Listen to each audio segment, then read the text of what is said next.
The days of leaving your ground not green over winter, in my mind, it's a thing of the past if we can help it at all.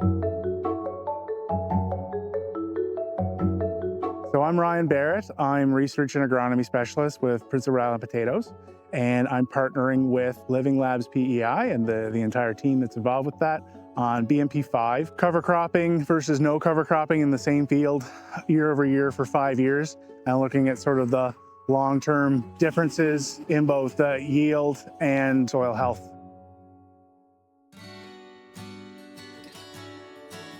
Andrew Lawless here, 5th generation farmer, Hilltop produce. So Ryan basically reached out to me to ask me if I'd be interested to participate in this trial with the Living Labs and the Potato Board. That's kind of how I got involved. This is my cover cropping trial field, where the goal for this trial is to have cover crops over the next 6 years. There's going to be one strip in the center here that's not going to receive any cover crops. We're going to be able to see the increase in yield, increase in nutrients, the economical benefits of cover cropping, which we know there's lots there. We just got to put it on paper. The first rule of cover cropping is keep soil in place. And what we want to do is keep the soil in the field, because that's where we need the soil to be.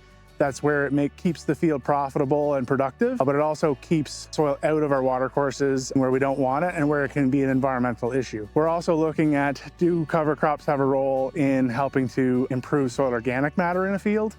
More soil organic matter is usually associated with more moisture holding capacity and a better ability to cycle nutrients. Long term, it can help us to buffer the effects of climate change when we have long drought periods or maybe heavy rainfall events. Can we have higher organic matter that helps to mitigate that? Also, we're looking at, do cover crops have a role in mitigating greenhouse gases?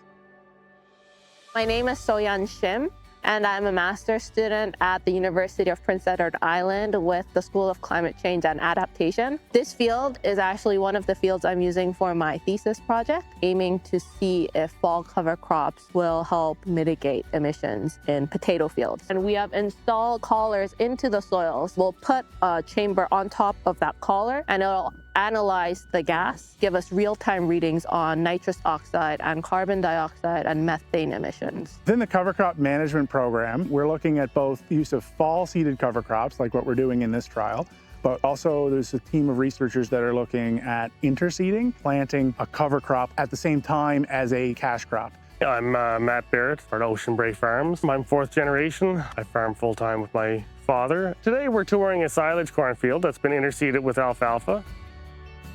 The challenge with growing crops that are harvested late in the fall, farmers are not able to establish a winter cover. So what the Barretts are trying to do here as part of Living Labs is establish that winter cover planted at the same time. The alfalfa is seeded and it's growing there slowly behind the corn.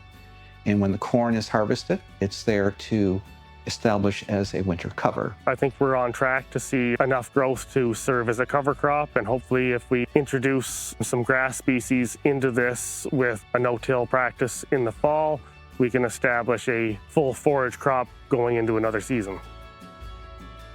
Living Labs has been really great for the industry here in PEI, and then we've already seen some really big pickups and some really big changes in practices from Living Labs already. Since I've been part of Living Labs, I've changed my practices significantly. Last year, I had pretty well all my acres in cover crops. 5 years ago, that wasn't there. Farmers, I think they see firsthand the challenges and opportunities, the hiccups in agriculture. And it's important that those concerns get some attention. I think that's where Living Labs come in to be a very strong partner to assist producers.